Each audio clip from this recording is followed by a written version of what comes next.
இங்கே இந்த படத்தோட ஹீரோ வருண். ஹீரோயின் சம்மிதா எடுக்கிற ஒரு ஷார்ட் ஃபிலிமுக்கு சவுண்ட் இன்ஜினியராக வேலை பார்த்துட்ருக்கான். அப்போது அவனுக்கு யாரோ சுயோதனான்னு சொல்லி கூப்பிட்ற மாதிரியும் அந்த ஷார்ட் ஃபிலிமில் நடிச்சிருக்கிற கேரக்டர் துரியோதனன் மாதிரியும் தெரிய ஆரம்பிக்குது. அதை பார்த்து அவே ஒரு நிமிஷம் ஷாக் ஆகி நிற்கிறான். அப்போது ஹீரோயின் அவனை பார்த்து உனக்கு என்ன ஆச்சுன்னு கேட்குறான். அதுக்கு வருண், எனக்கு சின்ன வயசுலேருந்தே ஒரு ப்ராப்ளம் இருந்துச்சு. யார்கிட்டருந்து எனக்கு ஆபத்து வருதோ அவங்க என் கண்ணுக்கு துரியோதனன் மாதிரி தெரிவாங்க, அது கூட சுயோதனா அப்படின்ற ஒரு லேடி வாய்ஸும் கேட்கும். அப்படி தான் இப்போது இந்த படத்தில் வர ஹீரோ என் கண்ணுக்கு துரியோதனா தெரிகிறான் அப்படின்னு சொல்லிட்டு இவன் யார், இப்போது எங்கே இருக்கான் அப்படின்னு கேட்கான். அதுக்கு ஹீரோயின் சம்பிதா, அவன் பேர் யாதவ், அவன் ஒரு ஜூனியர் ஆர்டிஸ்ட் அப்படின்னு சொல்லி அந்த யாதவ் இருக்கிற இடத்துக்கு கூட்டிக்கிட்டு வரா. அங்கே போய் அவனை பார்த்த வருண், இவனால எனக்கு எந்த ஆபத்தும் வர மாதிரி தெரியலன்னு சொல்லிட்டு இந்த கதையை நீ எப்படி எழுதுன அப்படின்னு கேட்குறான். அதுக்கு ஹீரோயின், இது ஒரு ட்ரூ ஸ்டோரி, என்னோட ஃப்ரெண்ட் ரூபாவோட அம்மா ஒரு டைரியில் எழுதி வச்சுருந்தாங்க அப்படின்னு சொல்கிறா.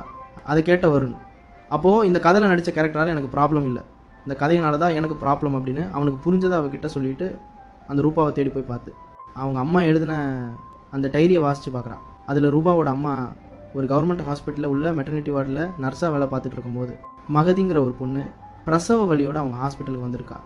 அப்போது அதை தெரிஞ்சுக்கிட்ட அவளோட கணவர் அவளை கொல்றதுக்காக அவளுக்கு போட்ட ஊசியில் விஷத்தை கலந்துருக்கான். ஆனால் அவன்கிட்டருந்து எப்படியோ தப்பிச்சு வந்து ஏன்டா அந்த குழந்தைய கொடுத்துட்டு இறந்துட்டா.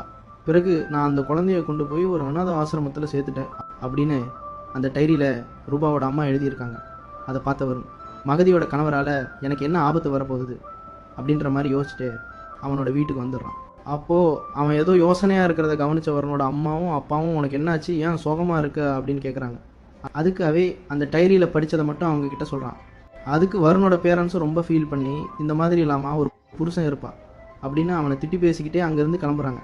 பிறகு அன்றைக்கி நைட்டு வருண் தனியாக அவனோட ரூமில் தூங்கிக்கிட்டு இருக்கான். அப்போது யாரோ ஒரு மர்ம நபர் அவனை கொல்றதுக்காக அவனோட வீட்டுக்குள்ளே வரான்.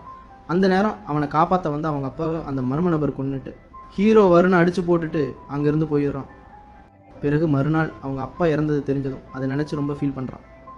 அப்போது அவனுக்கு அவங்க அப்பா இறந்த அன்னைக்கு நடந்த சில விஷயங்கள் நினைவுக்கு வருது.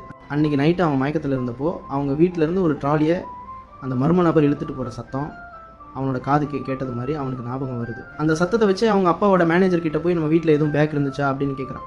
அதுக்கு அவங்க அப்பாவோட மேனேஜர், ஆமாம் உங்கள் அப்பாவோட ஃப்ரெண்டு சுதாகர் உங்கள் அப்பா கிட்ட அன்றைக்கி ஒரு பேக் கொடுத்தாரு, ஆனால் அதில் என்ன இருந்துச்சுன்னு எனக்கு தெரியாது அப்படின்னு சொல்கிறாரு. அதை கேட்ட வரும் அவங்க அப்பாவோட ஃப்ரெண்டு சுதாகர் கிட்ட போய் நீங்கள் கொடுத்த பேக்கில் என்ன இருந்துச்சுன்னு கேட்குறான். அதுக்கு சுதாகரும் எலெக்ஷன் ஃபண்டு பணம் 5 கோடி ரூபா இருந்துச்சு அப்படின்னு சொல்கிறாரு. அதை கேட்ட வரும் ஷாக் ஆகி பார்த்துட்டு, அப்போ நீங்களே அந்த பணத்தை கொடுத்துட்டு பின்னாடியே ஆளை விட்டு எங்கள் அப்பாவை கொண்டு பணத்தை எடுத்துகிட்டு வர சொன்னீங்களா அப்படின்னு கேட்டு அவர் கூட சண்டை போடுறான். அதுக்கு அந்த சுதாகர் கோபமாகி உங்கள் அப்பா கூட நான் 30